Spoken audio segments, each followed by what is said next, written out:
ಭಾರತದ ಸ್ವಾತಂತ್ರ್ಯ ಹೋರಾಟದ ಕಥೆಯಲ್ಲಿ ಮುಸ್ಲಿಂ ಮಹಿಳೆಯರು. ಭಾರತದ ಸ್ವಾತಂತ್ರ್ಯ ಹೋರಾಟ ಎಂದಾಕ್ಷಣ ನಮ್ಮ ಕಣ್ಣ ಮುಂದೆ ಬರುವ ಹೆಸರುಗಳು ಹೆಚ್ಚಾಗಿ ಪುರುಷ ನಾಯಕರದ್ದು. ಅದರ ಜೊತೆಗೆ ಬೆರಳೆಣಿಕೆಯಷ್ಟು ಪ್ರಸಿದ್ಧ ಮಹಿಳಾ ಹೋರಾಟಗಾರ್ತಿಯರನ್ನು ಕೂಡ ನಾವು ನೆನಪಿಸಿಕೊಳ್ತೇವೆ. ಆದರೆ ಈ ವಿಶಾಲವಾದ ಸ್ವಾತಂತ್ರ್ಯ ಹೋರಾಟದ ಹಿಂದೆ ಇತಿಹಾಸದ ಪುಟಗಳಲ್ಲಿ ಹೆಚ್ಚು ಕಾಣಿಸಿಕೊಳ್ಳದ ಅನೇಕ ಮುಸ್ಲಿಂ ಮಹಿಳೆಯರ ಧೈರ್ಯ, ತ್ಯಾಗ ಮತ್ತು ನಾಯಕತ್ವವೂ ಇದೆ. ರಾಣಿಯರಿಂದ ಹಿಡಿದು ತಾಯಂದಿರು, ಶಿಕ್ಷಕಿಯರು, ಸಮಾಜ ಸುಧಾರಕಿಯರು ಮತ್ತು ರಾಜಕೀಯ ಕಾರ್ಯಕರ್ತೆಯವರೆಗೆ ವಿವಿಧ ಹಿನ್ನೆಲೆಯ ಮುಸ್ಲಿಂ ಮಹಿಳೆಯರು ಬ್ರಿಟಿಷರ ವಿರುದ್ಧದ ಹೋರಾಟದಲ್ಲಿ ಕೊಡುಗೆ ನೀಡಿದ್ದಾರೆ. ಹಾಗಾದರೆ ಆ ಮಹಿಳೆಯರು ಯಾರು? ಅವರ ಕೊಡುಗೆ ಏನು? ಮೊದಲಿಗೆ ಬೇಗಂ ಹಜರತ್ ಮಹಲ್ 1857ರ ದಂಗೆಯ ಸಂದರ್ಭದಲ್ಲಿ ಅವಧ್ನ ರಾಜ ನವಾಬ್ ವಾಜಿದ್ ಅಲಿ ಶಾರನ್ನ ಬ್ರಿಟಿಷರು ಗಡೀಪಾರು ಮಾಡಿದಾಗ ಸಂಕಷ್ಟದ ಸಮಯದಲ್ಲಿ ನಾಯಕತ್ವ ವಹಿಸಿಕೊಂಡವರು ಬೇಗಂ ಹಜರತ್ ಮಹಲ್. ತಮ್ಮ 12 ವರ್ಷದ ಮಗ ಜಿರ್ಜಿಸ್ ಖಾದರನ್ನ ಆಡಳಿತಗಾರನಾಗಿ ಘೋಷಿಸಿ ಬ್ರಿಟಿಷರ ವಿರುದ್ಧ ಹೋರಾಡಲು ಸೈನಿಕರು ಮತ್ತು ನಾಗರಿಕರನ್ನು ಸಂಘಟಿಸಿದರು. ಮುಖ್ಯವಾಗಿ ಹಿಂದೂಗಳು ಮತ್ತು ಮುಸ್ಲಿಮರು ಒಗ್ಗಟ್ಟಾಗಿ ಬ್ರಿಟಿಷರ ವಿರುದ್ಧ ನಿಲ್ಲಬೇಕು ಎಂದು ಅವರು ಕರೆ ನೀಡಿದರು. ಬ್ರಿಟಿಷರು ದಂಗೆಯನ್ನು ಹತ್ತಿಕ್ಕಿದ್ರೂ ಅವರು ಶರಣಾಗಲಿಲ್ಲ. ಕೊನೆಗೆ ನೇಪಾಳಕ್ಕೆ ಗಡೀಪಾರು ಮಾಡಲ್ಪಟ್ಟರು. ಸಿಂಹಾಸನ, ತಾಯ್ನಾಡು ಮತ್ತು ವೈಯಕ್ತಿಕ ಆಸ್ತಿಯನ್ನು ತ್ಯಜಿಸಿ ವಿದೇಶದಲ್ಲೇ ಉಳಿದರೂ ಬ್ರಿಟಿಷರ ಆಳ್ವಿಕೆಯನ್ನು ಒಪ್ಪಿಕೊಳ್ಳಲಿಲ್ಲ. ಇದು ಭಾರತದ ಸ್ವಾತಂತ್ರ್ಯ ಹೋರಾಟದಲ್ಲಿ ಮಹಿಳಾ ನಾಯಕತ್ವದ ಆರಂಭಿಕ ಮತ್ತು ಧೈರ್ಯಶಾಲಿ ಉದಾಹರಣೆಗಳಲ್ಲಿ ಒಂದು. ಇನ್ನೊಂದು ಪ್ರಮುಖ ಹೆಸರು ಆಬಾದಿ ಬಾನು ಬೇಗಂ, ಅಂದರೆ ಬಿ ಅಮ್ಮ. 20ನೇ ಶತಮಾನದ ಆರಂಭದಲ್ಲಿ ಮುಸ್ಲಿಂ ಮಹಿಳೆಯರನ್ನು ರಾಜಕೀಯವಾಗಿ ಸಕ್ರಿಯಗೊಳಿಸುವಲ್ಲಿ ಬಿ ಅಮ್ಮರವರ ಪಾತ್ರ ಬಹಳ ದೊಡ್ಡದು. ಸ್ವಾತಂತ್ರ್ಯ ಹೋರಾಟಗಾರರಾದ ಮೊಹಮ್ಮದ್ ಅಲಿ ಮತ್ತು ಶೌಕತ್ ಅಲಿ ಅವರ ತಾಯಿಯಾಗಿದ್ದ ಬಿ ಅಮ್ಮರವರು ಖಿಲಾಫತ್ ಮತ್ತು ಅಸಹಕಾರ ಚಳವಳಿಗಳ ಸಂದರ್ಭದಲ್ಲಿ ದೇಶಾದ್ಯಂತ ಸಂಚರಿಸಿ ಸಾರ್ವಜನಿಕ ಸಭೆಯಲ್ಲಿ ಮಾತನಾಡಿದರು. ಆ ಕಾಲದಲ್ಲಿ ಮಹಿಳೆಯರು ಸಾರ್ವಜನಿಕವಾಗಿ ಮಾತನಾಡುವುದೇ ಅಪರೂಪ. ಆದರೆ ಬಿ ಅಮ್ಮ ಮಹಿಳೆಯರು ತಮ್ಮ ಆಭರಣಗಳನ್ನು ರಾಷ್ಟ್ರೀಯ ಹೋರಾಟಕ್ಕಾಗಿ ದಾನ ಮಾಡಬೇಕು, ಕುಟುಂಬಗಳು ಮಕ್ಕಳಿಗೆ ಶಿಕ್ಷಣ ಕೊಡಬೇಕು ಮತ್ತು ಸ್ವಾತಂತ್ರ್ಯ ಚಳವಳಿಯಲ್ಲಿ ಸಕ್ರಿಯವಾಗಿ ಭಾಗವಹಿಸಬೇಕು ಅಂತ ಕರೆ ನೀಡಿದರು. ಆದರೆ ಸ್ವಾತಂತ್ರ್ಯ ಹೋರಾಟವೆಂದರೆ ಕೇವಲ ಬೀದಿಗಿಳಿದು ಹೋರಾಡುವುದಲ್ಲ. ಶಿಕ್ಷಣವು ಒಂದು ಶಕ್ತಿಶಾಲಿ ಅಸ್ತ್ರವಾಗಿತ್ತು. ಇದನ್ನು ಅರಿತ ಪ್ರಮುಖ ಸಮಾಜ ಸುಧಾರಕಿ ರುಕಿಯಾ ಸಖಾವತ್ ಹುಸೈನಿ, ಮಹಿಳೆಯರು ವಿದ್ಯಾವಂತರಾದರೆ ಕುಟುಂಬ ಮಾತ್ರವಲ್ಲ, ಇಡೀ ಸಮಾಜ ಮತ್ತು ರಾಷ್ಟ್ರವೇ ಬದಲಾಗುತ್ತೆ ಎಂದು ಅವರು ನಂಬಿದ್ರು.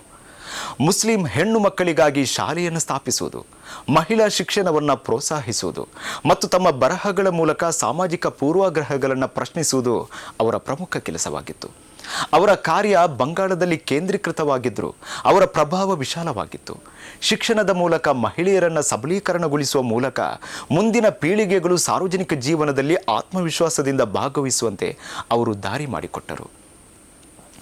ಇದೇ ರೀತಿ ಆಮಿನಾ ತಯ್ಯಬ್ಜಿ ಮತ್ತು ಕುಲ್ಸುಮ್ ಸಯಾನಿಯವರ ಕೊಡುಗೆಯೂ ಕೂಡ ಗಮನಾರ್ಹ. ಆಮಿನಾ ತಯ್ಯಬ್ಜಿ ಅವರು ಮಹಾತ್ಮ ಗಾಂಧಿಯವರೊಂದಿಗೆ ನಿಕಟವಾಗಿ ಕೆಲಸ ಮಾಡಿ ಮಹಿಳೆಯರು ಖಾದಿ ನೇಯುವುದು, ಸ್ಥಳೀಯ ಉತ್ಪನ್ನಗಳನ್ನು ಬಳಸುವುದು, ಅಸಹಕಾರ ಮತ್ತು ಕಾನೂನುಭಂಗ ಚಳವಳಿಯಲ್ಲಿ ಭಾಗವಹಿಸುವಂತೆ ಪ್ರೋತ್ಸಾಹಿಸಿದರು. ಕುಲ್ಸುಮ್ ಸಯಾನಿ ವಯಸ್ಕರ ಸಾಕ್ಷರತೆ ಮತ್ತು ಮಹಿಳಾ ಶಿಕ್ಷಣಕ್ಕೆ ತಮ್ಮ ಜೀವನವನ್ನೇ ಮುಡುಪಾಗಿಟ್ಟರು. ರಾಜಕೀಯ ಸ್ವಾತಂತ್ರ್ಯ ಮಾತ್ರ ಸಾಕಾಗುವುದಿಲ್ಲ, ಸಾಮಾಜಿಕ ಮತ್ತು ಬೌದ್ಧಿಕ ಸಬಲೀಕರಣವೂ ಕೂಡ ಅಗತ್ಯ ಎಂಬ ನಂಬಿಕೆಯಿಂದ ಅವರು ಸಾಕ್ಷರತಾ ಅಭಿಯಾನಗಳು, ಸಮಾಜ ಸುಧಾರಣೆ ಮತ್ತು ಕೋಮು ಸಾಮರಸ್ಯಕ್ಕಾಗಿ ಕೆಲಸ ಮಾಡಿದರು. ಇನ್ನೊಂದು ಧೈರ್ಯಶಾಲಿ ಹೆಸರು ಬೀಬಿ ಅಮ್ತುಸಲಾಂ. ಮಹಾತ್ಮ ಗಾಂಧಿಯವರ ನಿಕಟವರ್ತಿಯಾಗಿದ್ದ ಬೀಬಿ ಅಮ್ತುಸಲಾಂ ಸಾಮಾಜಿಕ ಕಾರ್ಯಕರ್ತೆ ಮತ್ತು ಸ್ವಾತಂತ್ರ್ಯ ಹೋರಾಟಗಾರ್ತಿಯಾಗಿದ್ದರು. ಅಪಹರಿಸಲ್ಪಟ್ಟ ಮಹಿಳೆಯರು ಮತ್ತು ಮಕ್ಕಳನ್ನು ರಕ್ಷಿಸುವಲ್ಲಿ ಅಧಿಕಾರಿಗಳ ನಿರ್ಲಕ್ಷ್ಯವನ್ನು ವಿರೋಧಿಸಿ ಬಹವಾಲ್ಪುರದ ಡೇರಾ ನವಾಬ್ನಲ್ಲಿ ಅನಿರ್ದಿಷ್ಟಾವಧಿ ಉಪವಾಸ ನಡೆಸಿದರು. ನೊಹಾಲಿ ಗಲಾಭೆಯ ನಂತರವೂ ಗಾಂಧೀಜಿ ಮತ್ತು ಅವರ ಸಹಚರರೊಂದಿಗೆ ಸೇರಿ ತಪ್ಪಿತಸ್ಥರ ವಿರುದ್ಧ ಕ್ರಮಕ್ಕೆ ಒತ್ತಾಯಿಸಿ 21 ದಿನಗಳ ಉಪವಾಸ ಸತ್ಯಾಗ್ರಹದಲ್ಲಿ ಭಾಗವಹಿಸಿದರು. ವಿಭಜನೆಯ ನಂತರದ ಕೋಮು ಹಿಂಸಾಚಾರ ಮತ್ತು ನಿರಾಶ್ರಿತರ ಪುನರ್ವಸತಿ ಕಾರ್ಯದಲ್ಲೂ ಅವರು ಸಕ್ರಿಯರಾಗಿದ್ದರು. ಕೋಲ್ಕತ್ತಾ, ದೆಹಲಿ ಮತ್ತು ಡೆಕ್ಕನ್ನ ಸೂಕ್ಷ್ಮ ಪ್ರದೇಶಗಳಿಗೂ ತೆರಳಿ ಅಪಾಯದ ನಡುವೆಯೇ ಸೇವೆ ಸಲ್ಲಿಸಿದರು. ಬೇಗಂ ನಿಶಾತುನ್ನಿಸಾ ಮೊಹಾನಿಯವರ ಕಥೆಯೂ ಕೂಡ ಅಷ್ಟೇ ಪ್ರೇರಣಾದಾಯಕ. 1884ರಲ್ಲಿ ಅವಧ್ನಲ್ಲಿ ಜನಿಸಿದ ಬೇಗಂ ನಿಶಾತುನ್ನಿಸಾ ಮೊಹಾನಿ ಸ್ವಾತಂತ್ರ್ಯ ಹೋರಾಟಕ್ಕೆ ಸಕ್ರಿಯವಾಗಿ ಧುಮುಕಿದರು. ಸಂಪೂರ್ಣ ಸ್ವಾತಂತ್ರ್ಯದ ಪರಿಕಲ್ಪನೆಗೆ ಅವರು ಬೆಂಬಲ ನೀಡಿದರು. ಪ್ರಸಿದ್ಧ ಸ್ವಾತಂತ್ರ್ಯ ಹೋರಾಟಗಾರ ಹಾಗೂ ಇನ್ಕಿಲಾಬ್ ಜಿಂದಾಬಾದ್ ಘೋಷಣೆಯೊಂದಿಗೆ ಗುರುತಿಸಿಕೊಂಡ ಮೌಲಾನಾ ಹಜರತ್ ಮೊಹಾನಿಯವರ ಪತ್ನಿಯಾಗಿದ್ದ ಅವರು ಬ್ರಿಟಿಷರ ವಿರುದ್ಧ ಚಟುವಟಿಕೆಗೆ ಬೆಂಬಲ ನೀಡಿದರು. ಪತಿ ಜೈಲಿನಲ್ಲಿದ್ದಾಗಲೂ ಧೈರ್ಯ ಕಳೆದುಕೊಳ್ಬೇಡಿ, ಕುಟುಂಬದ ಬಗ್ಗೆ ಚಿಂತಿಸಬೇಡಿ ಅಂತ ಪತ್ರ ಬರೆದು ಅವರಿಗೆ ಪ್ರೇರಣೆ ನೀಡ್ತಾರೆ. ಅಷ್ಟೇ ಅಲ್ಲ, ಪತಿಯ ಬಂಧನದ ಅವಧಿಯಲ್ಲಿ ಅವರು ನಡೆಸುತ್ತಿದ್ದ ಉರ್ದು ಪತ್ರಿಕೆಯ ಪ್ರಕಟಣೆಯ ಜವಾಬ್ದಾರಿಯನ್ನು ವಹಿಸಿಕೊಂಡರು ಮತ್ತು ಕಾನೂನು ಹೋರಾಟಗಳನ್ನು ಕೂಡ ಎದುರಿಸಿದರು. ಇವರ ಜೊತೆಗೆ ಫಾತಿಮಾ ಇಸ್ಮಾಯಿಲ್ ಅವರಂತಹ ಮಹಿಳೆಯರು ಅಸಹಕಾರ ಚಳವಳಿಯಲ್ಲಿ ಸಕ್ರಿಯರಾಗಿದ್ದರು. ಮಹಿಳಾ ಸ್ವಯಂ ಸೇವಕರನ್ನ ಸಂಘಟಿಸಿದರು, ವಿದೇಶಿ ವಸ್ತುಗಳ ಬಹಿಷ್ಕಾರಕ್ಕೆ ಪ್ರೋತ್ಸಾಹ ನೀಡಿದರು ಮತ್ತು ರಾಷ್ಟ್ರೀಯ ಚಟುವಟಿಕೆಗಳಿಗಾಗಿ ಜೈಲು ಶಿಕ್ಷೆಯನ್ನು ಕೂಡ ಅನುಭವಿಸಿದರು. ಈ ಎಲ್ಲ ಮಹಿಳೆಯರು ಅವರು ಕೇವಲ ಬ್ರಿಟಿಷ್ ಆಳ್ವಿಕೆಯನ್ನು ವಿರೋಧಿಸಲಿಲ್ಲ, ಮಹಿಳೆಯರು ಸಾರ್ವಜನಿಕ ಜೀವನಕ್ಕೆ ಬರಬಾರದು ಎಂಬ ಸಾಮಾಜಿಕ ನಿರ್ಬಂಧಗಳನ್ನು ಕೂಡ ಪ್ರಶ್ನಿಸಿದರು. ಬಂಧನ, ಬ್ರಿಟಿಷರ ಕಣ್ಗಾವಲು, ಆರ್ಥಿಕ ಸಂಕಷ್ಟ, ಸಾಮಾಜಿಕ ಟೀಕೆ, ಕುಟುಂಬದ ವಿರೋಧ, ಜೈಲು ಮತ್ತು ಗಡೀಪಾರು ಇವೆಲ್ಲವನ್ನ ಎದುರಿಸ್ತಾ ಅವರು ತಮ್ಮ ಹೋರಾಟವನ್ನು ಮುಂದುವರಿಸಿದರು. ಕೆಲವರು ತಮ್ಮ ರಾಜಕೀಯ ಅಧಿಕಾರ ಕೂಡ ಕಳೆದುಕೊಂಡರು, ಕೆಲವರು ಸೆರೆವಾಸ ಅನುಭವಿಸಿದರು, ಕೆಲವರು ಆರ್ಥಿಕ ನಷ್ಟ ಮತ್ತು ಸಾಮಾಜಿಕ ಬಹಿಷ್ಕಾರವನ್ನು ಕೂಡ ಸಹಿಸಿದರು.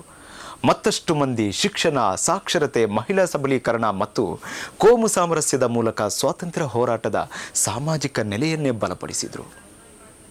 ಆದರೆ ಪ್ರಶ್ನೆ ಏನೆಂದರೆ, ಇಷ್ಟು ದೊಡ್ಡ ಕೊಡುಗೆ ನೀಡಿದ ಈ ಮಹಿಳೆಯರು ನಮ್ಮ ಇತಿಹಾಸದ ಮುಖ್ಯವಾಹಿನಿಯಲ್ಲಿ ಏಕೆ ಹೆಚ್ಚು ಕಾಣಿಸುವುದಿಲ್ಲ? ಭಾರತದ ಸ್ವಾತಂತ್ರ್ಯ ಹೋರಾಟದ ಇತಿಹಾಸವನ್ನು ಹೆಚ್ಚಾಗಿ ಪುರುಷ ನಾಯಕರ ಸುತ್ತ ನಿರೂಪಿಸಲಾಗ್ತಾ ಇದೆ.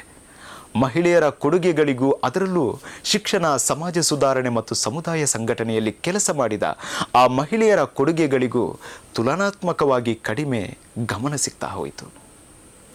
ಅದರ ಜೊತೆಗೆ ಭಾರತದ ವಿಭಜನೆಯ ಕುರಿತ ಚರ್ಚೆಗಳು ಕೆಲವೊಮ್ಮೆ ಸ್ವಾತಂತ್ರ್ಯ ಹೋರಾಟದಲ್ಲಿ ಅನೇಕ ಮುಸ್ಲಿಮರು ಮತ್ತು ಮುಸ್ಲಿಂ ಮಹಿಳೆಯರು ವಹಿಸಿದ ಮಹತ್ವದ ಪಾತ್ರವನ್ನೇ ಮರೆಮಾಡಿಬಿಟ್ಟಿದೆ. ಹೀಗಾಗಿ ಈ ಇತಿಹಾಸಗಳನ್ನು ಮತ್ತೆ ನೆನಪಿಸಿಕೊಳ್ಳುವುದು ಅಗತ್ಯ.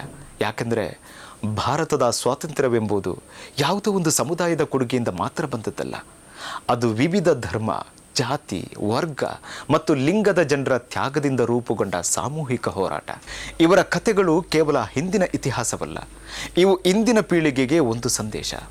ದೇಶಕ್ಕಾಗಿ ನಿಲ್ಲುವುದು ಎಂದರೆ ಯುದ್ಧ ಭೂಮಿಗೆ ಹೋಗುವುದಲ್ಲ, ಶಿಕ್ಷಣದ ಮೂಲಕ, ಸಮಾಜ ಸೇವೆಯ ಮೂಲಕ, ಅನ್ಯಾಯದ ವಿರುದ್ಧ ಧ್ವನಿ ಎತ್ತುವ ಮೂಲಕ ಮತ್ತು ಜನರನ್ನು ಒಗ್ಗೂಡಿಸುವ ಮೂಲಕವೂ ದೇಶ ನಿರ್ಮಾಣದಲ್ಲಿ ಭಾಗವಹಿಸಬಹುದು. ಇದು ನಮ್ಮ ಜೆನ್ಜಿ ಹೊಸ ಭಾರತದ ಕನಸು ಕಾಣುತ್ತಿರುವ ಸಂದರ್ಭದಲ್ಲಿ ಇಂತಹ ಮರೆತು ಹೋದ ವೀರ ಮಹಿಳೆಯರ ಪರಂಪರೆ ಅವರಿಗೆ ಇನ್ನಷ್ಟು ಧೈರ್ಯ ಮತ್ತು ಪ್ರೇರಣೆ ನೀಡಬಲ್ಲದು. ಭಾರತದ ಸ್ವಾತಂತ್ರ್ಯದ ಹೋರಾಟದ ಕತೆ ಸಂಪೂರ್ಣವಾಗಬೇಕು ಅಂತ ಹೇಳಿದರೆ ಈ ಮಹಿಳೆಯರ ಕತೆಗಳು ಅದರಲ್ಲಿ ಇರಲೇಬೇಕು. ನಾವಿಲ್ಲಿ ನಿಮ್ಮೆದುರು ಇಟ್ಟಿದ್ದು ಅಣು ಮಾತ್ರದ ಮಾಹಿತಿಯಷ್ಟೇ.